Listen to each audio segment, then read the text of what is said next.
10 साल में भारतीय जनता पार्टी ने जो देश में काम किया है और देश का जो 140 करोड़ आवाम है वो सब कुछ समझता है। साफ सोच और नेक नीयत का इंसान जब देश को चलाता है तो दुनिया भी देश को झुक के सलाम करती है। पिछले 10 वर्षों में जो भारतीय जनता पार्टी ने इस देश को चलाया और विशेषकर जिस तरह से जम्मू कश्मीर को चलाया, तो जनता इनको नकारते हुए बिग जीरो देना चाहती है इनके रिपोर्ट कार्ड पे। जम्मू कश्मीर ही नहीं, पूरी इंडिया के अंदर लोग इस कैलकुलेशन में लगे हुए हैं कि 2014 से लेके जो मैसिव मैंडेट था, उस मैसिव मैंडेट का इस्तेमाल क्या हुआ।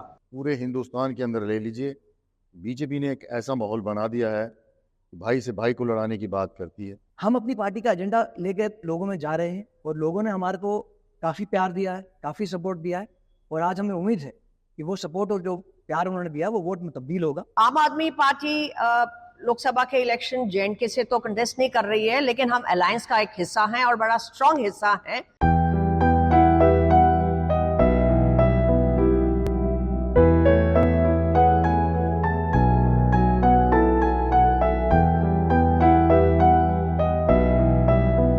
नमस्कार, एक नया दिन और सीधी बात का एक नया अंक लेकर मैं विवेक सूर्य एक बार फिर आप सभी का स्वागत करता हूं। दोस्तों, आज के सीधी बात के इस अंक को प्रायोजित किया है श्री टोयोटा ने।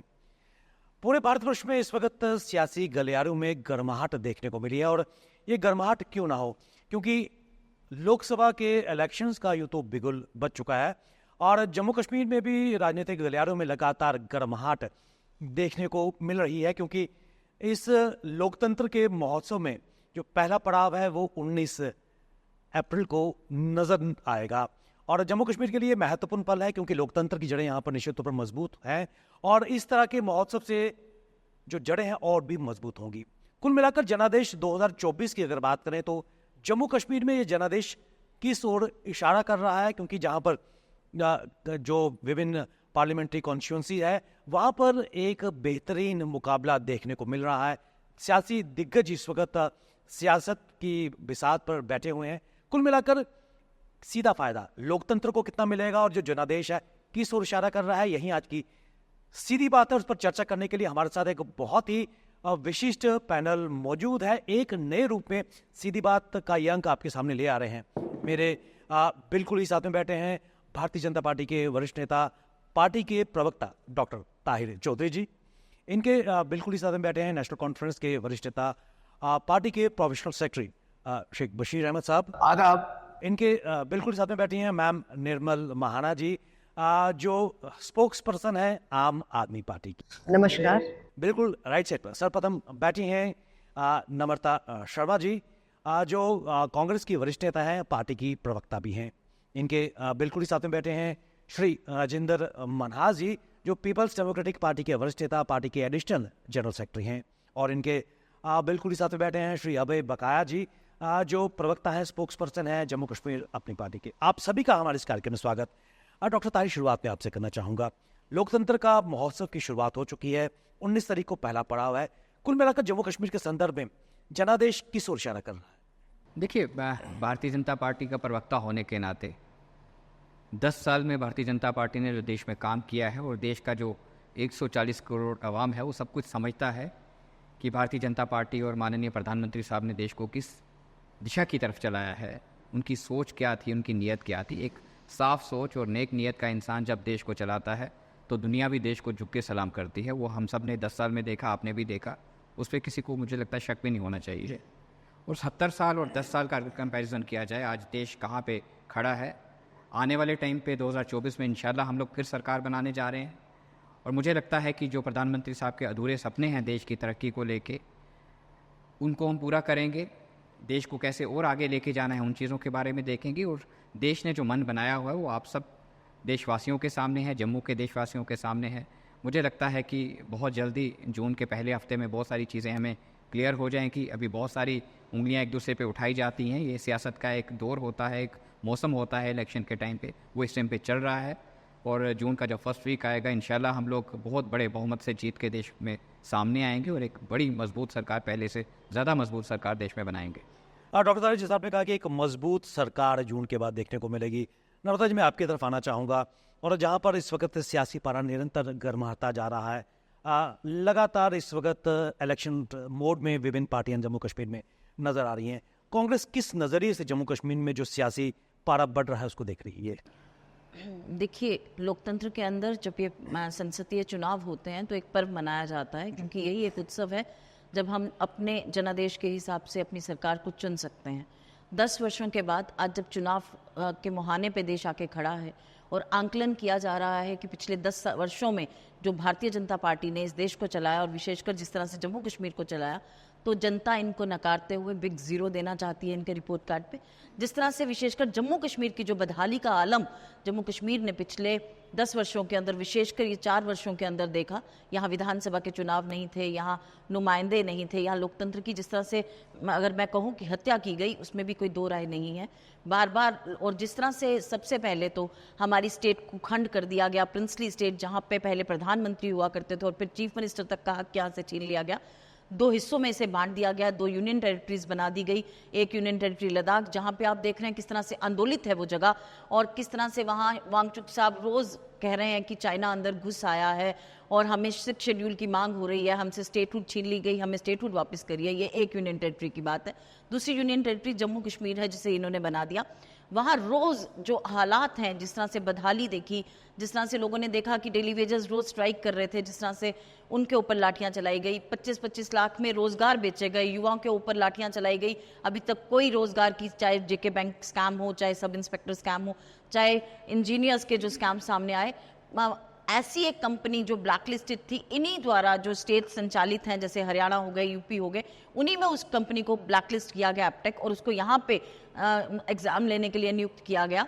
जिस तरह से महिलाओं पे, यहाँ पे देखिए महिलाओं पे भी यहाँ लाठियां चलाई गई, और हम जिसे कहते हैं कि हमारी भारतीय संस्कृति के अंदर महिलाओं का ऊंचा दर्जा माना जाता है, वहीं आंगनवाड़ी, आशा वर्कर्स और एनआरएचएम की वर्कर्स को हमने सड़कों पे घसीटते हुए इस सरकार को देखा। ओल्ड पेंशन स्कीम को बंद किया गया। हमारे यहाँ पे किस तरह से जो दूसरी पेंशन्स हैं जो विधवाओं के लिए लगी, उनके ऊपर किस तरह से आज रोक लग दी गई। तो तमाम वो चीज़ें हैं जिसको लेके आज चुनाव के अंदर हम हैं, और मुझे लगता है हर वर्ग जब आंदोलित हो तो अपने आप में ये जवाब है कि जो पिछले 30 वर्षों में, जब भी ये कहते हैं कि 70 वर्षों में, मैं विशेषकर ध्यान दिलाना चाहती हूँ, पिछले 30 वर्षों के अंदर 16 साल वो हैं जब भारतीय जनता पार्टी ने इस देश को चलाया है, और रही 14 साल, उसमें भी 10 वर्ष ही सिर्फ कांग्रेस को मिले हैं, जिस पे ये निशाना साधते हैं। तो हमें आंकलन आज अगर 30 वर्षों का करें तो आज जो हालात हैं उसके लिए अगर कोई जिम्मेदार है तो वो भारतीय जनता पार्टी है। और जिस तरह से आज सबसे अधिक, आज 38% जो हमारे यहाँ पे बेरोजगारी दर है वो पिछले 40 वर्षों में सबसे उच्चतम है।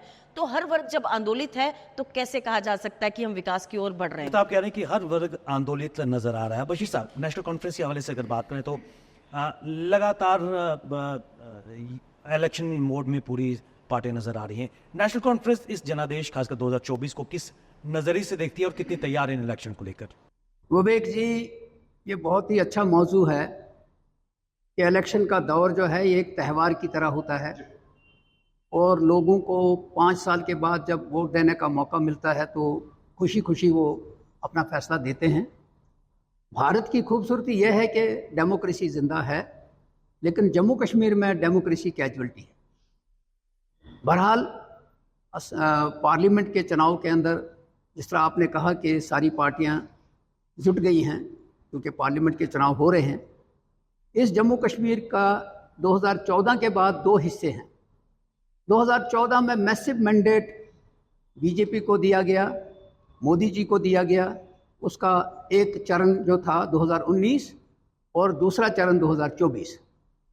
आज जम्मू कश्मीर ही नहीं, पूरी इंडिया के अंदर लोग इस कैलकुलेशन में लगे हुए हैं कि 2014 से लेके जो मैसिव मैंडेट था, उस मैसिव मैंडेट का इस्तेमाल क्या हुआ। उसका जब तजिया करने वाले जो हैं वो कहते हैं कि इंडिया के अंदर अनडिक्लेयर्ड इमरजेंसी है, अनडिक्लेयर्ड, नंबर 1। नंबर 2, डेमोक्रेसी खतरे में है। ये क्यों, उसकी भी मैं वजाहत करूंगा। उसके साथ मैं दूसरी बात करूंगा कि जम्मू कश्मीर के अंदर बहुत से फैसले हुए, और वो फैसले जो हुए उसमें जम्मू कश्मीर के लोगों का कोई अमल दखल नहीं है, क्योंकि हर एक गवर्नमेंट को फैसला करने का हक मिलता है, लेकिन जब उसमें लोगों के नुमाइंदे जो हैं वो फैसला करें। लेकिन जब लोगों के नुमाइंदे ना हों और वो बैरोक्रेटिक सेटअप फैसला ले तो बदकिस्मती की बात है।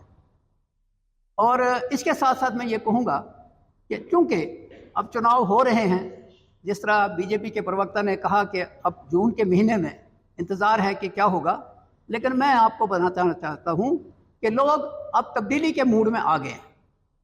जो इलेक्शन का मूड है इस वक्त, लोगों का जो उसमें हिस्सेदारी है, जो लोग चल पड़े हैं, वो एक तब्दीली की तरफ चल पड़े हैं। इसलिए चल पड़े हैं कि 2014 में जो वादे किए गए थे, उस मैसिव मैंडेट को लेते वक्त वो वादे कहीं भी कामयाब नहीं हुए। महंगाई की दर आसमान को छू रही है, बेरोजगारी बढ़ गई है, इकॉनमी हमारी जो है, जो कहा जाता है, मैं आपको एक छोटी सी मिसाल देता हूं।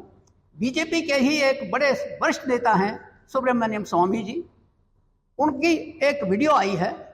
वो कहता है कि जो कुछ ये कह रहे हैं वो गलत है, वो बीजेपी का ही बंदा है, और ये जो फिगर्स बता रहे हैं ये बिल्कुल ठीक नहीं है। चैलेंज कर रहा है वो।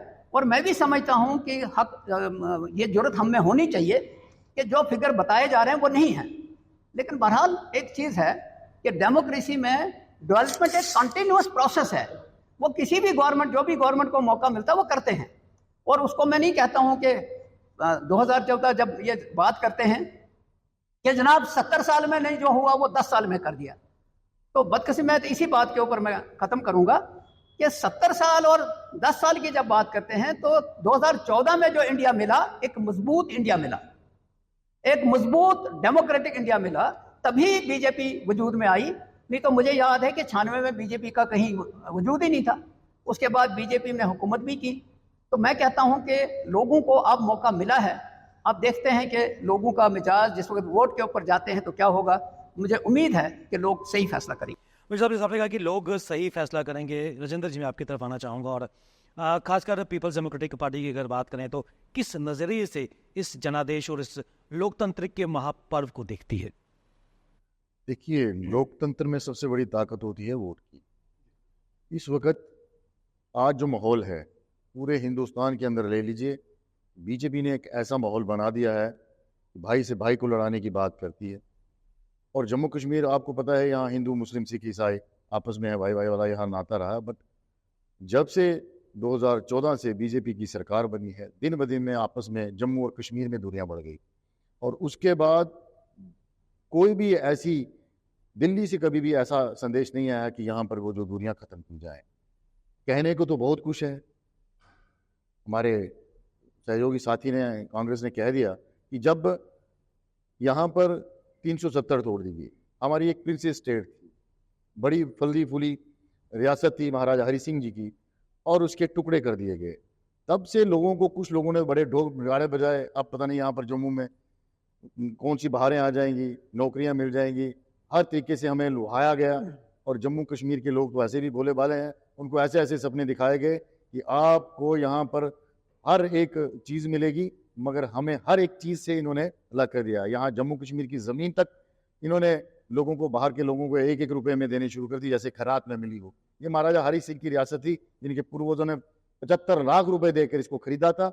मगर आज इसकी हालत ये है कि कोई भी बाहर से आकर यहाँ पर मनमर्जी कर सकता है। और इसके लिए पीपल्स डेमोक्रेटिक पार्टी फाइट कर रही है, यहाँ के लोगों के आज भी लड़ रही है कि यहाँ के हक हुकूक हमारे अपने लोगों को होने चाहिए। यहाँ की नौकरी है जो, और खासकर ज़मीन है, अपने लोगों को होनी चाहिए, क्योंकि बाहर का और यहाँ का मुकाबला हम लोग नहीं कर सकते।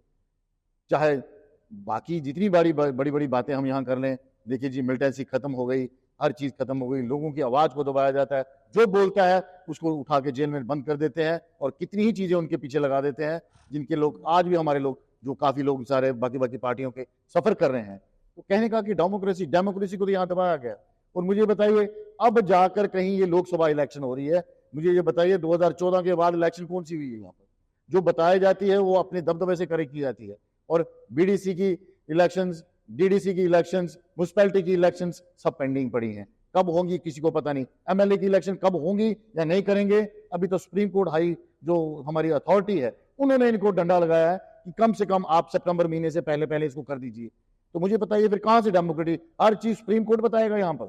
तो कहने का मतलब है जम्मू कश्मीर की लोगों की आवाज को दबाया जाता है। और महबूबा जी एक ऐसी आयरन लेडी है जिन्होंने हमेशा हर बात का पुरजोर जो यहाँ पर सूट नहीं करती उसकी मुखालफत की है। इसीलिए आज बीजेपी और बाकी जो उनके सहयोगी दल हैं उनको नीचा दिखाने की कोशिश करते हैं, मगर वो आज भी डटी हुई हैं, जी भर के अपने लोगों की नुमाइंदगी करते हैं। और जम्मू कश्मीर को उम्मीद है उनसे, जम्मू कश्मीर की औरतों को उम्मीद है, नौजवानों को उम्मीद है और बाकी लोगों को उम्मीद है। आप देख लीजिए बीजेपी ने क्या क्या किया। आज 65,000 जो हमारे डेली वेजर थे उनके परिवार रोडों पे हैं, और उनके साथ कितने ही लोग और हैं जिनको सिर्फ श्लोका दिया गया। आज हमारे यहाँ के जो जुगल किशोर जी हैं उन लोगों के बीच में जाते हैं, वो क्या क्या कह रहे हैं उनको मुझे बताइए। जिन लोगों के साथ वादे किए उन लोगों ने क्या पूरे किए? फिर वो छुपते फिरते हैं। आज डॉक्टर साहब की उधमपुर में क्या हालत हो रही है, कठुआ में क्या लोग बोल रहे हैं, उनको पूछिए। नरेंद्र मोदी जी हमारे माननीय उनकी लोग सब इज्जत करते, बट जो लोगों के ऊपर बैठे हैं जिनकी इज्जत करते हैं लोग, उनका साथ में जो लोग हिसाब ले रहे हैं जमीन पे वो क्या कर रहे हैं? मोदी जी किस किस की करे जाएंगे, किस किस को सफाई देंगे? हालात ये है कि मोदी जी के नाक के नीचे हो रहा है, उनको सब पता है। आप थोड़े दिन पहले ही देख लीजिए गुजरात में एक उनका ही पुरुषोत्तम रूपाला जी सिटिंग कैबिनेट मंत्री है, उसने कौन से शब्द को जरूर यूज किए एक औरतों के लिए और एक विशेष जाति के लिए? तो वो तो होम टाउन है गुजरात उनका, उसके नीचे जो शब्द बोले जा रहे हैं अभी तक किसी ने उसकी संज्ञान नहीं लिया। तो क्या मोदी जी उन्हीं के घर के उनके नीचे रहते हैं, उन्हीं के गुजरात से आते हैं? तो अगर ऐसी शिक्षा दी जाती है समाज को बांटने के लिए, तो आप ये बड़ा बेहतर समझते हैं कि आने वाला जो समाज है हमारा क्या किस ओर जाएगा। राजेंद्र जी, कई चीज़ों का आपको खुलासा किया। बकाया साहब, मैं आपकी तरफ आना चाहूँगा। जम्मू कश्मीर में इस वक्त अगर हम पॉलिटिकल पार्टीज़ का अगर जिक्र करें, जिस तरह ताहिर जी ने कहा कि बदलाव आ चुका है, लेकिन बाकी पार्टीज़ का मानना है कि कहीं ना कहीं चुनौतियाँ काफ़ी हैं, लोगों के एस्पिरेशन को एड्रेस नहीं किया गया है, और कहीं ना कहीं ये ट्रांसलेट होगा एक एंटी इनकम्बेंसी फैक्टर में जम्मू कश्मीर में। लेकिन कुल मिलाकर जम्मू कश्मीर अपनी पार्टी इसको किस नज़रिए से देखती है? क्योंकि ये भी कहा जा रहा है कि एक डायनेस्टिक रेंज से हटकर हम लोकतंत्र की मजबूत जड़ों की तरफ बढ़ रहे हैं, क्या कहेंगे? देखिए विवेक जी, जैसे आपने कहा, हमारी पार्टी को बने हुए सिर्फ 4 साल हुए हैं। मैं उन सब पार्टियों के यहाँ पे साथियों के साथ बैठा हूँ जो नेशनल लेवल की पार्टियाँ हैं और जिन्होंने नेशनल लेवल की पार्टियों में से सरकारें यहाँ बनाई। हम एक रीजनल पार्टी हैं जो एक नेशनलिस्ट अप्रोच के साथ हैं, और हमारा माइंड बिल्कुल क्लियर है कि हम एक इंडिपेंडेंट हिंदुस्तान का हिस्सा हैं। जो हमारे साथी यहाँ पे हैं जिन्होंने अपने अपने विचार यहाँ पे रखे, आज इलेक्शन में हम भी अपनी MP के इलेक्शन में उतर रहे हैं। जैसे यहाँ डेमोक्रेसी की बात हुई, डेफिनेटली यहाँ पर डेमोक्रेसी का कत्ल किया गया है कि पिछले इतने देर से यहाँ पे इलेक्शन नहीं हो रहे हैं। हमारी पार्टी ने तैयारी की थी जब इलेक्शन यहाँ पे अनाउंस हुए थे म्यूनसिपैलिटी के, तो बड़ी खुशी हुई कि हमारे को यहाँ पे इलेक्शन अनाउंस हुए, पर वो भी रीजंस नोन टू देम वो कैंसिल कर दिए गए। हम अपनी पार्टी का एजेंडा लेके लोगों में जा रहे हैं और लोगों ने हमारे को काफ़ी प्यार दिया है, काफ़ी सपोर्ट दिया है, और आज हमें उम्मीद है कि वो सपोर्ट और जो प्यार उन्होंने दिया वो वोट में तब्दील होगा।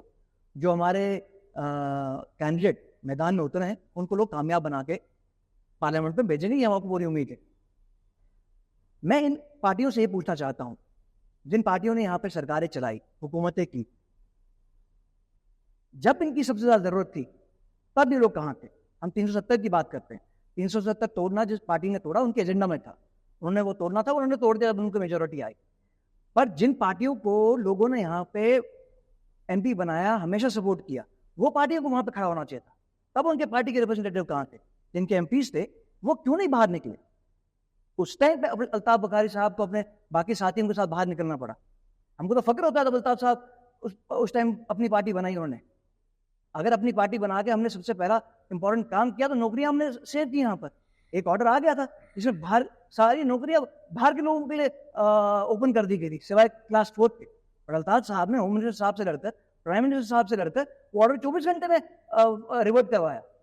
अदरवाइज तो आज जो नौकरियां इन्होंने भारतीय जनता पार्टी ने काफी कहा था 1 करोड़ नौकरियां देंगे, क्या देंगे, बट आज रिकॉर्ड पे 20-30 हज़ार नौकरियां दी हैं। उसमें से मेरे ख्याल से 20 हज़ार रुपये बाहर के लोगों को मिलती, तो हमारे बच्चे कहाँ जाते? तो हमको सेटिस्फैक्शन है, हम जम्मू कश्मीर की आवाम के लिए वो काम कर रहे हैं जो इन पार्टियों को उस टाइम करना चाहिए था जब सबसे ज्यादा जरूरत थी। उसके बाद लैंड का अगर आप बात करते हैं, लैंड सुरक्षा की, वो भी अल्ताफ साहब ने वो ऑर्डर लाया। आज 88% लैंड एग्रीकल्चर लैंड आपस में चेंज कर सकते हैं। उसके बाद रह गया 7% जो गवर्नमेंट का लैंड है, 5% जो इंडस्ट्री के लिए, वो तो होना चाहिए। इंडस्ट्री यहाँ पर आएगी तभी हमारे युवाओं को जो नौकरी यहाँ नहीं मिल पा रही है सिर्फ गवर्नमेंट सेक्टर में, वो प्राइवेट सेक्टर में मिलेगी। तो वो चीज़ तो हमने अपनी पार्टी ने की ना। वो उम्मीद इन लोगों से थी। आज ये लोग इलेक्शन में जा रहे हैं, इन्होंने एक पीएचडी बनाया, ये अलायंस फॉर कन्वीनियंस बनाया, वो बनाया डीडीसी इलेक्शन के वक्त, और वहां कहा 370 वापस लाएंगे जब उसका कोई लेना देना ही नहीं था। आज ये लोग, और वो अलायंस कल शायद टूट गया, पहले ही टूट गया जब इन्होंने महबूबा जी की पार्टी को अलग कर दिया कि इनको ये अलायंस बनाते हैं और फिर एक अपने अलायंस पार्टनर को डिमीन करते हैं। कल वो अलायंस टूट गया और मेरे ख्याल से कुछ नया बन गया, PG alliance for Jammu and Kashmir. आज ये लोग क्या लेके लोगों में, आज ये पार्टियां क्या एजेंडा लेके लोगों में जा रही हैं? क्या फिर से 370 की बात करेंगे? क्या लेके जाएंगे ये लोग वहां पर? जो 5 साल इनको मैंडेट मिला था, 5 साल में इन्होंने वहां पर पार्लियामेंट में किस तरीके से नुमाइंदगी की जम्मू कश्मीर की आवाम की? इसका जवाब दें ये लोग। जवाब की अपने बात की है। मैं मैम निर्मल महाना की तरफ आना चाहूँगा। मैडम, किस नज़रिए से जम्मू कश्मीर में देख रहे हैं, क्योंकि जो हालात दिल्ली में हैं, आम आदमी पार्टी अरविंद केजरीवाल जी जेल में और शीर्ष नेता भी पहले जेल में थे, जम्मू कश्मीर में क्या ट्रांसलेट कर पाएगी इन सब चीज़ों को आम आदमी पार्टी वोट में? पहले तो आपके प्लेटफॉर्म के माध्यम से आज शत शत नमन है डॉक्टर भीमराव अंबेडकर जी की आज जयंती है, उसके उपलक्ष्य में। दूसरा 2 चीजें हैं, सिलसिलेवार में जाऊंगी। आम आदमी पार्टी लोकसभा के इलेक्शन जे&के से तो कंटेस्ट नहीं कर रही है, लेकिन हम अलायंस का एक हिस्सा हैं और बड़ा स्ट्रांग हिस्सा है। हम अपने अलायंस के जहां जहां भी हम इनके उम्मीदवार खड़े हैं, हम उनको पूरा समर्थन दे रहे हैं और आगे भी देंगे। दूसरा सबसे बड़ी बात है, जब हम बात करते हैं लोकतंत्र की और डेमोक्रेसी की, भारत अपनी डेमोक्रेसी के लिए, अपने सेकुलरिज्म के लिए पूरे वर्ल्ड में जाना जाता है। लेकिन over the period of time, पिछले 10 इयर्स में अगर हम देखें तो देश जो है वो धीरे धीरे डिग्रेड होता जा रहा है धर्म के नाम पे।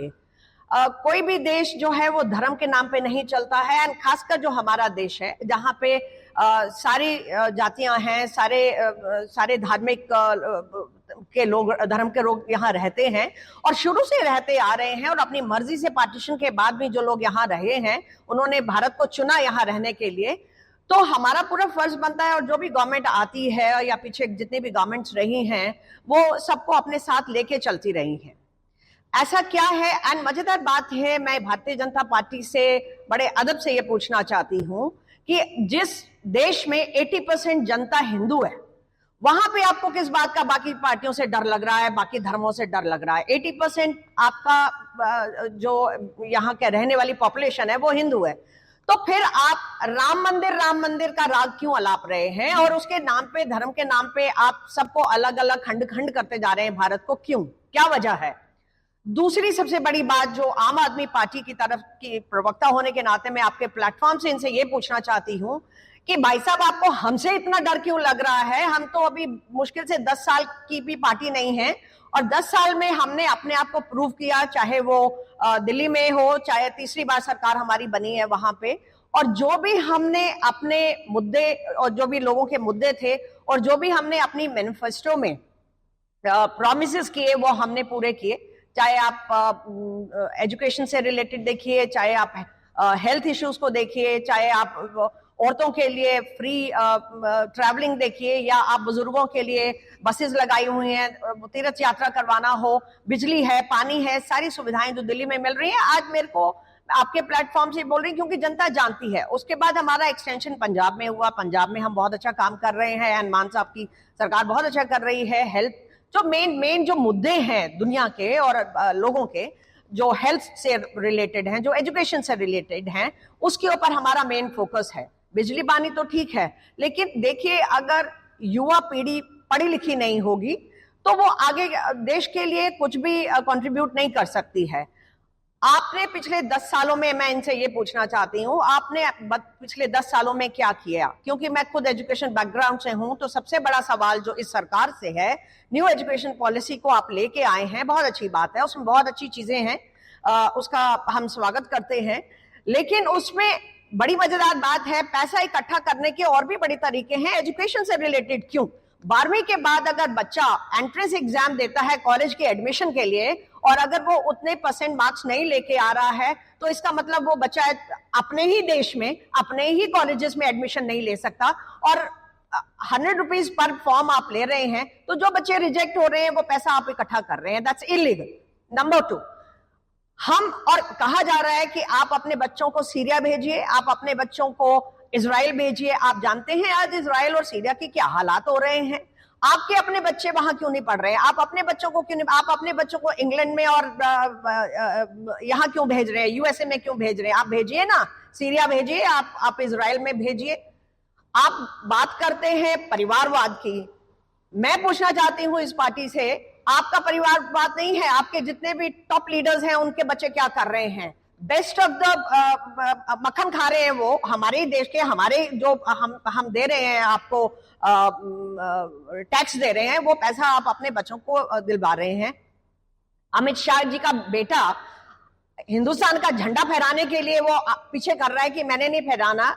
मतलब ये सारी चीजें अगर मैं इनसे ये पूछूं, और ये सोशल मीडिया पे है और सारा कुछ लोग आपको देख रहे हैं, जानते रहने। सबसे बड़ी बात, आप आम आदमी पार्टी के जितने भी दिग्गज नेता हैं जिन्होंने काम करके अपने आप को हिंदुस्तान में नहीं पूरे वर्ल्ड में प्रूव किया है, मनीष सिसोदिया जी को ले लीजिए। देखिए कितनी मजेदार बात है, यूएसए के प्रेसिडेंट और उनकी वाइफ आके स्कूलों में जाती हैं, वहां देखती हैं कितना अच्छा काम हुआ है, किस तरीके से आज जो है 3.5 लाख बच्चा जो है वो प्राइवेट स्कूलों से निकल के आज गवर्नमेंट स्कूलों में पहुंचा है। उस लेवल के हमने स्कूल वहां पे बनाए हैं। आप अगर देखें तो जितने भी हेल्थ के से लेके मोहल्ला क्लिनिक, ताकि लोगों को ट्रैवल दूर तक ना करना पड़े, मेन हॉस्पिटल्स ना जाना पड़े, मोहल्ला क्लिनिक्स हमने स्टार्ट कर रहे हैं। आप एक एक करके हमारे नेता जो है जेल में डालते जा रहे हैं। मजेदार बात ये है, आपने पहली बार ऐसा इतिहास में है, और इतिहास गवाह रहेगा और हिस्ट्री में आपका नाम जाएगा कि आपने एक चुनी हुई सरकार के चुने हुए सीएम को जेल में डाला है विदाउट एनी एविडेंस। पिछले 2 सालों से आपने सारे लीडर्स को डाला है, एंड मजेदार बात है एक भी प्रूफ नहीं है। आज मैं एक स्टेटमेंट सुन रही थी कि ईडी जो है, जो इनका सो कॉल्ड अप्रूवर बन गया, जिसकी बात पे आपने मिस्टर रेड्डी जिसकी स्टेटमेंट पे आपने हमारे सिटिंग चीफ मिनिस्टर को डाला है, आप उसे बाहर नहीं जाने दे रहे हैं कि नहीं वो वापस नहीं आएगा, वो वहां से स्टेटमेंट चेंज कर देगा। इतना डर क्यों? और आप उस इंसान की बात पे आप हमारे चीफ मिनिस्टर को अंदर डाल रहे हैं। तो मेरा कहने का मतलब है, आप 60 करोड़ रुपया उससे ले रहे हैं, चंदा वसूल रहे हैं, और उसको आप बरी करे जा रहे हैं। डॉक्टर तारिक, मैं आपकी तरफ आना चाहूंगा। जम्मू कश्मीर के संदर्भ की अगर बात करें, भाजपा के खिलाफ इस वक्त पूरे भारत में गठबंधन शुरू हो चुका है, इंडिया अलायंस है, और जम्मू कश्मीर में वही इंडिया अलायंस कहीं ना कहीं अलग पोलराइज खुद नजर आ रहा है। किस नजरिए से इसको देखते हैं आप? देखिए, देश में फिर मैं वही 70 साल पे आ जाऊंगा। फिर ये पैनलिस्ट कहेंगे जी ये 70 साल का हवाला देते हैं। 70 साल में देश में बहुत कुछ हुआ। पहले तो मैं मैडम के कुछ सवालों का जवाब दे दूं। इन्होंने राम मंदिर से शुरू किया। राम मंदिर देश की 140 करोड़ आवाम की आस्था की बात थी। 500-550 साल पुराना मुद्दा था। जब ये देश भी नहीं बना था, अंग्रेज़ों की भी हुकूमत नहीं थी, तब से पुराना मुद्दा था। तो उसके लिए भारतीय जनता पार्टी ने कोशिश नहीं की। हम उसके ऊपर वोट नहीं मांग रहे हैं। ये चीज़ आपको याद होगा, 2 दिन पहले प्रधानमंत्री साहब ने भी इस चीज़ को क्लियर किया उधमपुर के अंदर। हमने राम मंदिर के ऊपर वोट नहीं मांगे, लेकिन जो देश की एक आस्था थी, 140 करोड़ आवाम की आस्था थी, उसको पूरा किया। और बदकिस्मत हैं वो लोग जिनको हमने इनविटेशन दिया, घर जाके इनविटेशन दिया कि आज रामलला की प्राण प्रतिष्ठा होनी है मंदिर के अंदर, वहाँ पे, तो आप लोग वहाँ पे आइए, और ये लोग नहीं आए। कितने बदकिस्मत लोग हैं। इन लोगों को एक मौका दिया गया था कि अपने जो गुनाह हैं उनको माफ़ करवा लीजिए।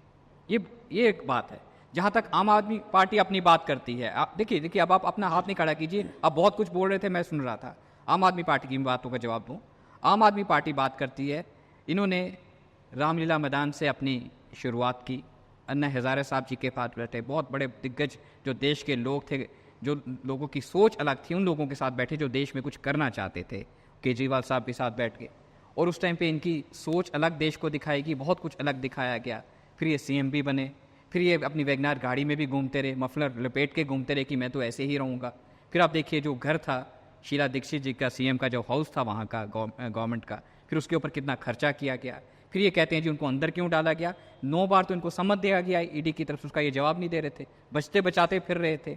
अब ये सतेंद्र जैन साहब की अगर बात करें, सिसोदिया जी की बात करें, जब सिसोदिया जी को उठाया गया तो उनके ऑफिस से 100 मोबाइल फ़ोन्स मिले, 100 सिम्स मिली। क्यों यूज़ हो रही थी? एक देखिए, एक डिप्टी सीएम के 100 मोबाइल उसने क्यों यूज़ करने हैं? बहुत सारी चीज़ें हैं। ये पूरे की पूरी आम आदमी पार्टी करप्शन के अंदर पूरी तरह से लिपटी हुई पार्टी है और वो चीज़ें ऐसा ऐसा पन्ने खुलने शुरू हो गए हैं। कितने दिन दिल्ली की जनता को, देश की जनता को इन्होंने गुमराह करना था। बहुत सारी चीज़ें लोगों ने की हैं, उसका जवाब इनको एजेंसीज को देना पड़ेगा। उस पर फिर कहते हैं जी भारतीय जनता जम्मू पार्टी कश्मीर के संदर्भ में जो पूरे भारतवर्ष में गठबंधन भारतीय जनता पार्टी के विरुद्ध काम कर रहा है। देखिए, गठबंधन जो इंडिया गठबंधन बना है, ये गठबंधन तभी बनते हैं जब इनको लगता है कि सरकार एक स्ट्रांग इंसान चला रहा है। प्रधानमंत्री नरेंद्र मोदी साहब चला रहे हैं। प्रधानमंत्री नरेंद्र मोदी साहब आज की डेट में उस जगह पे पहुंचे हैं अपनी नेक नीयत और नेक सोच के साथ, जहां पे बड़ी बड़ी देश के प्रेसिडेंट और प्राइम मिनिस्टर झुक के उनको सलाम करते हैं। पहले ये चीज़ें हमारे देश के प्राइम मिनिस्टर के साथ नहीं होती थी। ये तो आपने भी लाइव में देखी, उनके पाँव को हाथ लगाते हमने प्रेसिडेंट देखे और प्राइम मिनिस्टर देखे बड़ी बड़ी कंट्रीज़ के। ये चीज़ें ना तो कांग्रेस से डाइजेस्ट होती है, ना दूसरी पार्टी से होती हैं। आज देश बदल चुका है, नए हिंदुस्तान का शुरुआत हो चुका है। जहाँ तक जम्मू कश्मीर के गठबंधन की बात आप देख रहे हो, वहाँ पे भी एनसी ने कुछ कहा, बाद में महबूबा मुफ्ती जी को उसके लिए आगे आना पड़ा। बहुत सारी चीज़ें यहाँ पे भी चल रही हैं। आपने गुपकार अलायंस भी इनका देखा, सुबह चाय एक साथ पीते थे और शाम को खाना खाते टाइम तक इनके कांग्रेस के मीर साहब का जवाब आ जाता था, सॉरी मैं इनके साथ नहीं हूँ। तो सुबह ब्रेकफास्ट के टाइम पे कैसे वहाँ पे बैठे हुए थे। तो अपने इनको मुद्दे क्लियर करने पड़ेंगे, अपने स्टैंड क्लियर करने पड़ेंगे। बहुत सारी चीज़ें हैं इनकी, बहुत सारी दिक्कतें हैं। मुझे लगता है कि आते आते बहुत जल्दी ये टाइम बीत जाएगा। जून के पहले हफ्ते में आप फिर एक बार प्रोग्राम ऑर्गेनाइज़ कीजिए, सभी लोगों को दोबारा इनवाइट कीजिए, मुझे भी कीजिए, मैं भी उस दिन आऊँगा और उस दिन 1 घंटा प्रोग्राम का टाइम रखिए। बहुत सारी चीज़ों का उस दिन जवाब मैं इनको खुल के और क्लियर होकर दूंगा, क्योंकि सरकार भारतीय जनता पार्टी बनाने जा रही है। माननीय प्रधानमंत्री साहब को एक बार फिर हम प्राइम मिनिस्टर की सीट पे बिठाएंगे, देश को फिर एक बार मजबूत सरकार देंगे और जो हमारे सपने हैं देश को आगे लेके जाना, दुनिया में देश को टॉप की पोजीशन पे लाना, वो हम पूरा करेंगे। और ये देश की पार्टीज भी देखेंगी और ये अंदर अंदर से वाहवाही भी करेंगे। ऐसी कोई बात डॉक्टर साहब, जिस तरह आपने स्पष्ट कर दिया कि भारतीय जनता पार्टी फिर दोबारा सत्ता में आएगी, बट साहब जम्मू कश्मीर के संदर्भ की अगर बात करें तो जो एक गठबंधन था, चाहे पीजेडी की बात करें, वो भी बिखरता हुआ नजर आया। उसके बाद अभी इंडिया अलायंस राष्ट्रीय मंच पर डॉक्टर फारूक अब्दुल्ला और महबूबा मुफ्ती एक ही मंच पे आई, लेकिन जम्मू कश्मीर में अलग अलग सुर नजर आ रहे हैं। क्या इसका खामियाजा कहीं ना कहीं इन पार्टीज को देखने को मिलेगा? वोट बैंक्स में कहीं ना कहीं दरार नजर आएगी? देखिए विवेक जी, जम्मू कश्मीर ने पहले 5 अगस्त 2019 देखा। आप ये छेड़ दिया इशू, तो मैं बात करूंगा। मैंने पहले भी कहा कि जम्मू कश्मीर के अंदर डेमोक्रेसी कैजुअल्टी है। 2014 में असेंबली के चुनाव हुए थे और 5 अगस्त 2019 को जम्मू कश्मीर में कॉन्स्टिट्यूशनल कूप हुआ। वो कॉन्स्टिट्यूशनल कूप जो है उसके असरात बहुत देर तक रहेंगे। जम्मू कश्मीर के लोग भली भांति जानते हैं कि उनको ठगाया गया है, उनके साथ धोखा हुआ है। जम्मू के अंदर कश्मीर की बात ही नहीं है, जम्मू के अंदर भी लोगों को लग रहा है कि उनको धोखा दिया जा रहा है। एक बात। दूसरी चीज़ जो आपने कही कि अलायंस बना था, हम इंडिया अलायंस का हिस्सा हैं, जिसको ये इंडी कहते हैं, जो मर्जी बोलें। एक ज़माने में, आज बीजेपी उससे डरी हुई है। बहुत कुछ चीज़ें हैं, अगर इन्होंने सब कुछ ठीक किया है तो फिर घबराने की क्या बात है। ये मेरे साथ यहाँ बैठी हैं आप पार्टी की। आप पार्टी ने कांग्रेस को भी हराया, बीजेपी को भी हराया दिल्ली में, क्योंकि लोगों ने वोट दिया, उन्होंने काम किया। अब इन्होंने उसको जेल में रख दिया, एक को दूसरे को। 2 साल पुराना केस है, 2 साल से आज एविडेंस नहीं मिला। इस वक्त ये किया, एक सोची समझी साजिश के तहत ही हो रहा है। जम्मू कश्मीर के अंदर जो आपने कहा, आप इंतजार करिए। बीजेपी ने अगर सब कुछ ठीक किया है तो बीजेपी ये बताए कि अभी तक इन्होंने किस किस सीट पे इलेक्शन लड़ना है। जम्मू में तो इन्होंने फैसला किया है, अभी अनंतनाग की सीट पे इनका फैसला नहीं हुआ है, बारामूला पे नहीं हुआ है और सेंट्रल कश्मीर में नहीं हुआ है। हम न सुनना चाहते हैं कि अगर आपने जम्मू कश्मीर को सब कुछ ठीक किया है तो कैंडिडेट बताइए। अगर कैंडिडेट नहीं है तो आप किस पार्टी के साथ जाना चाहते हैं? 2 बातें। तीसरी बात मैं आपसे कहना चाहता हूं कि जम्मू कश्मीर के लोग आज बता देंगे कि जम्मू कश्मीर के लोग जो बिठाना भी जानते हैं वो हटाना भी जानते हैं। जम्मू कश्मीर के लोगों को 370 जो है वो आज भी उनके लिए इशू है। 370 इसलिए कि जम्मू कश्मीर के लोगों की ज़मीन, जम्मू कश्मीर के नौजवानों की नौकरी उसमें सेफ थी। अब चूंकि वो चीज़ें नहीं हो रही हैं, लोग इस चीज़ को समझ रहे हैं। नेशनल कॉन्फ्रेंस भी कांग्रेस के साथ अलायंस है, दूसरी पार्टियां, ठीक है, डेमोक्रेसी में हक है कि हर एक आदमी अपनी पार्टी बनाएगा। एक पार्टी 4 साल का बच्चा है, जब चलना शुरू करेगा तो पता लग जाएगा कि वो 4 साल का बच्चा तो क्रॉलिंग करेगा ना अभी, वो तो खुद ही कहा उन्होंने कि 4 साल का बच्चा है अभी। लेकिन मैं ये समझता हूं कि वो जो 4 साल का बच्चा है वो भी अपनी बुनियाद पे नहीं है, वो भी तो कहीं से निकल के आया है। कौन बोल सकता है कोई नेशनल कॉन्फ्रेंस से गया, कोई पीडीपी से गया, क्यों गया? अगर अब वो कहते हैं कि जनाब पहले कुछ नहीं था, हमने कर लिया है, हमने कहा करो भाई, ठीक है आप भी करो, लोगों के पास जाओ। अभी तो लोगों का मैंडेट आपके पास नहीं है, वो मैंडेट पुराना है, पीडीपी के रूप में, एनसी के रूप में, कांग्रेस के रूप में। इस वक्त आप अगर जन्म लिया है तो देखेंगे इस जन्म में आपको क्या मिलता है और लोगों को क्या मिलता है। हमें तो लोगों पर भरोसा है कि नेशनल कॉन्फ्रेंस का कांग्रेस के बाद सबसे पुरानी नेशनल कॉन्फ्रेंस है जम्मू कश्मीर के अंदर, पूरे इंडिया के अंदर। उतार चढ़ाव देखे हैं, हुकूमतें आई भी हैं, गई भी हैं, हम अपने स्टैंड पर खड़े हैं, इसलिए कि स्टेटहुड 370 जो यहाँ खिलवाड़ हुआ है उसके लिए लड़ेंगे। जो साथ चलेगा वेलकम, जो नहीं चलेगा फिर भी लड़ेंगे। भाई साहब आपने कहा कि लड़ाई जारी रहेगी, जो साथ चलेगा वेलकम है। तो हम क्या कहेंगे, कहीं ना कहीं गठबंधन जो पूरे भारतवर्ष में नजर आ रहा है, जम्मू कश्मीर में वो गठबंधन उस मजबूती से काम नहीं कर रहा भाजपा के विरुद्ध। जम्मू कश्मीर में भी गठबंधन उतना ही मजबूत है जितना बाकी पूरे समूचे देश के अंदर है। और ये जब कह रहे थे कि एक इंडिया अलायंस उन ताकतों का मिला जुला संगम है जो प्राइम मिनिस्टर साहब ने तो उन लोगों को भी साथ जोड़ लिया जिन्होंने कभी कॉरपोरेशन के भी चुनाव नहीं लड़े थे। 38 ऐसी पार्टियों के साथ इनका गठबंधन है जिन्होंने कभी पंचायत के चुनाव नहीं लड़े हैं। तो देखिए, पहले गिर्राबान में झांकना चाहिए, फिर बाकियों बात करनी चाहिए, आईना जरूर देखना चाहिए सुबह के समय पे। मैं इन्हें बताना चाहती हूँ, ये राम मंदिर से शुरू हुए थे।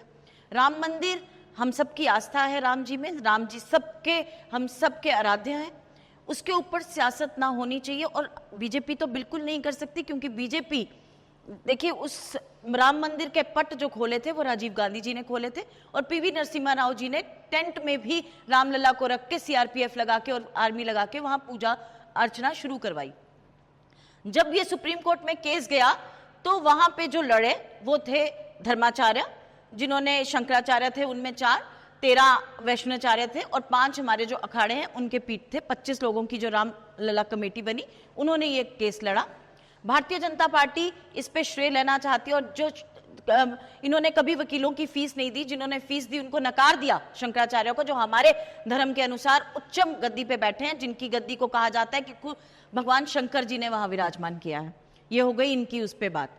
दूसरी बात कि रामलला का जन्म रामनवमी पे हुआ था, विचाराधीन रखते हुए कि आचार संहिता लागू हो जाएगी, उनके जन्म की तिथि पे भी उसे नहीं किया गया, और एक अधूरे मंदिर में इन्होंने प्राण प्रतिष्ठा की, जो हमारे हिंदू धर्म के बिल्कुल खिलाफ है, आस्था के खिलाफ है। जहां पे ध्वज ना लहरा सके, जहां पे हमारा ना लग सके, वो हमारे धर्म के विरुद्ध है। दूसरी बात, इन्होंने कहा कि आज तक 70 वर्षों में नहीं हो सका। बिल्कुल, जो 70 वर्षों में नहीं हुआ वो इस 10 वर्षों में देश ने देखा। एक जो अभी कार्यकारिणी हमारे प्रधानमंत्री हैं, जो जुमलावीर प्रधानमंत्री, अगर मैं उन्हें कहूं तो बिल्कुल कोई गलत ना होगा, 2 करोड़ रोजगार का वादा करते हैं, फिर कहते हैं जुमले थे। 15 लाख हर एक के खाते में आने का वादा करते हैं, फिर कहते हैं वो जुमला था। वो कहते हैं कि मैं किसान की आय दुगनी करूंगा। वही प्रधानमंत्री खुद गुजरात से दिल्ली आ सकते हैं, प्रधानमंत्री बन सकते हैं, लेकिन मेरे देश का किसान दिल्ली नहीं जा सकता, वो इनकी निजी रियासत है। आप मुझे बताइए किस तरह से वहां 750 किसानों को आज मार दिया गया। ये 70 वर्षों में पहली बार हुआ। आज जो युवा है वो 40 वर्षों में सबसे अधिक बेरोजगार है, ये देश में पहली बार हुआ। निर्वस्त्र करके महिलाओं को मणिपुर में घुमाया गया, ये 70 वर्षों में पहली बार हुआ। 70 वर्षों में पहली बार हुआ कि प्रधानमंत्री जो पिता तुल्य होता है वो 70 दिन तक मौन रहा, और जब ऑपोजिशन इकट्ठा होके आया और एक vote of no confidence parliament में लाने वाले थे, तब प्रधानमंत्री आके बोले, तब भी उसका पिता तुल्य होते तो गले लगाते मणिपुर की बेटियों को कि मैं तुम्हारा पिता हूं। लेकिन उन्होंने कहा ऐसा राजस्थान में होता है, ऐसा छत्तीसगढ़ में होता है। तो आप कहां के प्रधानमंत्री हैं? आप तो राजस्थान के भी प्रधानमंत्री हैं, आप वहां के भी हैं। आपके लिए तो बेटियां बेटियां होनी चाहिए, लेकिन आप उस पर भी सियासत करते हैं। आपने महिला पहलवानों को किस तरह से वहां पे घसीटा, और जिस इंसान पे उन्होंने आरोप लगाए उस पे आपने कोई कार्रवाई नहीं की। आपने 144 सांसद संसद से निष्कासित किए, लेकिन वो संसद आपसे निष्कासित ना हो सका। आपने अंकिता भंडारी पे मौन चुप्पी साधी, जो IIT BHU में आपके एक नेता द्वारा जिसका समूहित बलात्कार किया गया। आपके एक नेता ने रौंद दिया किसानों को अपनी गाड़ी के नीचे, कोई वो आपने नहीं किया। जिस तरह से आज ईडी, एनआईए आचार संहिता लगने के बाद भी लोगों को डरा धमका के दल बदलने के लिए मजबूर कर रही है, ये पहली बार हुआ कि आचार संहिता आपकी एक फ्रंटल ऑर्गेनाइजेशन बन के रह गई। आज जनता ने पहली बार देखा कि प्रधानमंत्री ऑफिस से एक फिरौती गैंग चलाया गया, चंदा लो धंधा लो किया गया, ईडी, सीबीआई और आईटी को भेजा गया और कहा गया देते हो फिरौती या नहीं देते, अंदर करें।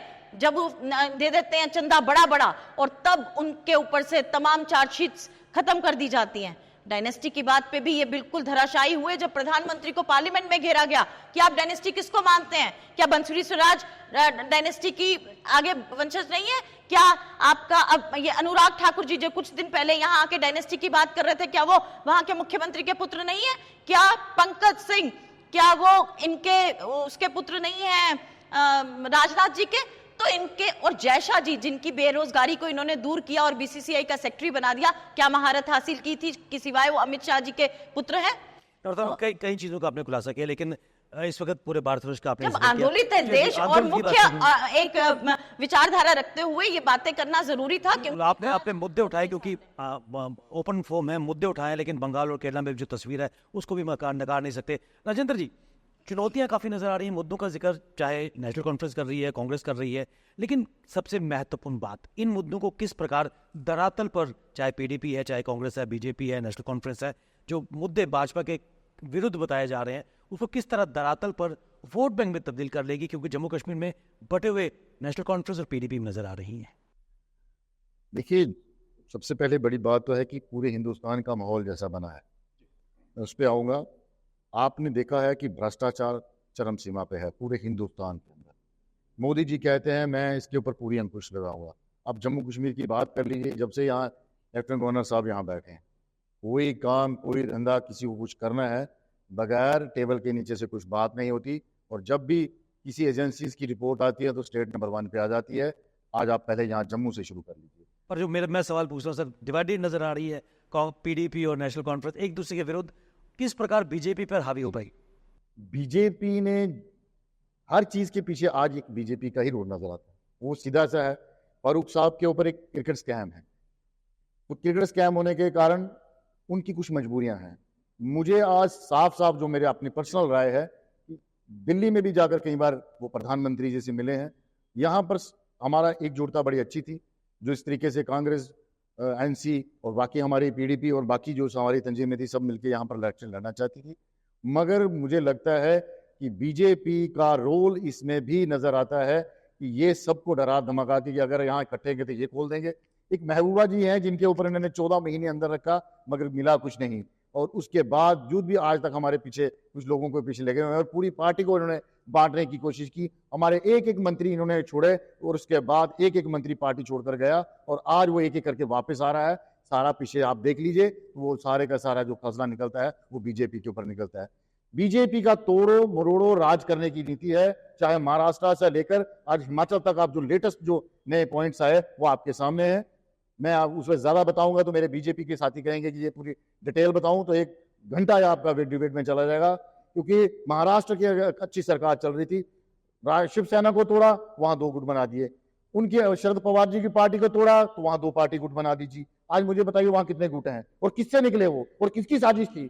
इसके पहला नंबर आप देख लीजिए, हिमाचल के अंदर सरकार सुक्खू की चल रही है, वोट वहां पर डालना है तो उसकी सरकार गिराने के लिए पूरी 6 के 6-7 एमएलए उन्होंने तोड़ दिए। मुझे बताइए, अगर हाई कोर्ट और सुप्रीम कोर्ट उसमें इंटरफेयर ना करें तो मुझे बताइए बीजेपी उसमें क्या करती। जो चंडीगढ़ में इलेक्शन हुई थी उसका बता लीजिए, उसके पीछे कौन था। मैं बताऊंगा कि कोई अगर तोड़ फोड़ की तरीकाकार है, पैसे दो जैसे मरे करो, लूट खसूट करके इन्होंने पूरा अंग्रेजों वाला फार्मूला जो है इस देश के अंदर वोट डालो राज करो वाली नीति है वो बरतते हैं। वैसे ही जम्मू कश्मीर के अंदर आज अगर एनसी और पीडीपी ने अगर रखा है तो मुझे 100% यकीन है कि फारूक अब्दुल्ला साहब को ऊपर से डायरेक्शन अगर ऐसे नहीं करोगे आपको भी अंदर डाल देंगे। मैं ये आपको साफ करना चाहता हूं, मगर पीपल्स डेमोक्रेटिक पार्टी का जो अपना एक स्टैंड है वो फाइट करती रहेगी करप्शन के लिए। यहां पर आप देख लीजिए, जितने बार किसी भी करप्शन का मुद्दा उठाया गया उसको उतनी ही जल्दी बिठाया गया, कारण इनके कुछ अपने लोग। मैं आज जो कुछ सिटिंग एमपीज लड़ रहे हैं और उनके ही एमएलसी ने उनके ऊपर वो करप्शन का आचार लगाया था, मैं नाम भी नहीं लगाना चाहता, दुनिया जानती है। मुझे ये बताइए, अगर अपने ही घर को ये सफाई नहीं करेंगे, अपनी सरकार में सफाई नहीं करेंगे, तो लोगों पे उंगली कैसे उठाएंगे? तो जैसे समय की सीमा है, बकाया साहब चलते चलते इस लोकतंत्र के महोत्सव में चाहे कोई भी पार्टी जीते, क्या ये जरूरी नहीं है कि आम जनता को इस महोत्सव में अच्छी तादाद में पार्टिसिपेट करना? बिल्कुल जी, डेमोक्रेसी में तो बिल्कुल होना चाहिए। और इस बारी जो माहौल बनाया है, मेरे को लगता है जनता ने, इस बारी वोटिंग भी मेरे को लगता है हर इंसान, हर व्यक्ति चाहता है कि वो बाहर निकल के वोट दे, और जोश से लगता है, क्योंकि वोट तो जो लोग इन पार्टियों ने काम किया उसी पे मिलना है। हम कुछ भी कह लें, वोट लोगों ने जाके उनके काम पे जो उनको एक उस रिप्रेजेंटेटिव से उम्मीद थी, वो उस उम्मीद पे कितना खरा उतरा है, उसी से वोट देना है। पर विवेक जी, आज हमारा जो मुद्दा था वो जम्मू कश्मीर की राजनीति पे और आपके लोकसभा इलेक्शन पे था। मुझे लगता है हमारे सारे पार्टी के प्रवक्ता जो भी थे यहाँ पे रास्ते पे चले गए, मेरे को लगता है यहाँ पे बात हुई नहीं। और जैसे मैंने कहा था कि ये लोग यहाँ पर क्या मुद्दा लेके जा रहे हैं, एक मुद्दा तो इनका जरूर है, इंडिया अलायंस या जो PhD यहाँ बना था, कि मोदी जी को हटाना है। वो कैसे हटाना है वो उन्होंने अभी तक कुछ क्लियर नहीं किया। इनके पास क्या, ये लोगों के पास जाएंगे तो क्या लेके जाएंगे, अभी वही बातें चल रही है जो पहले से चलाते आए हैं। जो इनका मैनिफेस्टो पहले से, उसमें कितना इन्होंने कंप्लीट किया है, कितना किया, वो जनता इनको जवाब देगी, या कैसे आगे जाके क्या होगा क्या नहीं होगा वो। पर मैं ये कहना चाहूंगा, आज का मुद्दा जो बात करते हैं, डेमोक्रेसी की आप बात कर रहे हैं, पर जब जो जनता जो फैसला करती है वो सबसे सुप्रीम होता है, उसमें फिर ये रोना शोना नहीं होना चाहिए कि ईवीएम खराब हो गया, ये वो खराब हो गया। अगर जनता का फैसला, आप जनता में जाते हो अपनी पॉलिसीज लेके, पार्टी की प्रोग्राम लेकर, तो जनता फैसला करती है उसका क्या है क्या नहीं। फिर हम एक दूसरे पे फिर इल्जाम देते हैं। मैं इससे बोलो, यहाँ की लोगों के, जम्मू कश्मीर के लोगों के लिए हमारी ये पार्टियां, इंडिया अलायंस की बात करें या PhD की बात करें, जो अब टूट गया, अभी तक कल तक फारूक साहब बोल रहे थे कि हमारे लिए सारे दरवाजे खुले हैं, NDA के सारे दरवाजे खुले हैं, वहाँ पे उमर साहब कहते हैं कि हमारे लिए एक खिड़की का कोना भी नहीं खुला हुआ। तो ये आपस में ही इनका समझौता नहीं हो पा रहा है। अभी कांग्रेस के साथ एक जगह कांग्रेस कह रही है कि हम NC को सपोर्ट कर रहे हैं और PDP को बाहर कर रहे हैं, एक तरफ PDP कह रही है हम इंडिया अलायंस का हिस्सा है। तो यहाँ पे इनका जम्मू कश्मीर में इनका कुछ समझ नहीं आ रहा है। तो इसलिए पहले क्लैरिटी लाएं, उसके बाद लोगों में बात करें, फिर हमारे पे बात करें। जैसे वही साहब ने कहा कि हम लोग बिल्कुल अभी नई पार्टी, डेफिनेटली हम 4 साल पुरानी पार्टी है, और 4 साल में जो हमने कार्यकर्ता किए और जो हमारा एजेंडा है वही लेके लोगों में हम जाएंगे। बेशक पूरा दूसरे लोग हमारी पार्टी में आए हैं, वो इसीलिए आए हैं कि अपनी पार्टी से तंग होकर आए हैं। अपनी पार्टी में जो आवाज सच की उठा रहे थे वो नहीं उठाने दी जा रही थी, इसलिए वो तोड़ के पार्टी बनानी पड़ी, और उस टाइम बनानी पड़ी। मैं फिर से कहूंगा, जिस टाइम अपनी पार्टी बनी है, ऐतिहासिक स्टेप था। नहीं तो आज जैसे वो कह रहे हैं जॉब का लाएंगे, जॉब की सुरक्षा तो लाए हम, वो ऑर्डर तो लाया हमने। आज लैंडों की सुरक्षा लाए हैं हम, वो ऑर्डर तो लाया हमने, उसकी कॉन्स्टिट्यूशनल गारंटी है, उसकी हम बात कर रहे हैं। उसी बात स्टेट्यूट की बात है, स्टेट्यूट का मुद्दा हमने हमारे मैनिफेस्टो में पहला स्टेप है, पहला पॉइंट है, और उसके लिए हम फाइट करते रहेंगे। और यही सब लेके हम लोगों में जा रहे हैं, और मुझे पूरी उम्मीद है लोगों ने जो प्यार, जो सपोर्ट दिया है, वो वोट में तब्दील होगा, और जो हमारे कैंडिडेट उठे हैं उनको लोग कामयाब करेंगे। बिल्कुल संक्षेप में योर रिमार्क्स। देखिए, जब विनाश मनुष्य पे छाता है, पहले विवेक खो जाता है। तो पहले विवेक खो गया है भारतीय जनता पार्टी का। इन्होंने अभी इलेक्शन की बात करी कि फिर ईवीएम पे ठीकरा नहीं फोड़ा जा सकता। सुप्रीम कोर्ट ने कहा है कि वीवीपैट लगाने जरूरी है, और ये सुप्रीम कोर्ट की जजमेंट है, उसी ने आज लोकतंत्र को जिंदा रखा है। वरना लोकतंत्र की जिस तरह से आज हत्या की जा रही है वो सामने है। और बहुत सारी बड़ी बड़ी बातें की गई कि कौन किसके साथ है, PDP के साथ है या NC के साथ है। पूछना तो हम बीजेपी से चाहते हैं कि वो किसके कंहाड़े पे चल के कश्मीर में, जहां से 2 लाख की रैली का ये दावा करते थे, अगर वहां 2 लाख की रैली थी तो आज तक प्रत्याशी क्यों नहीं खड़े पाए? तो इसलिए आज धरातल पे जो चीजें हैं, और बिल्कुल PDP NC इंडिया अलायंस का हिस्सा है, और बड़ी मजबूती के साथ हम उन दोनों का हिस्सा है।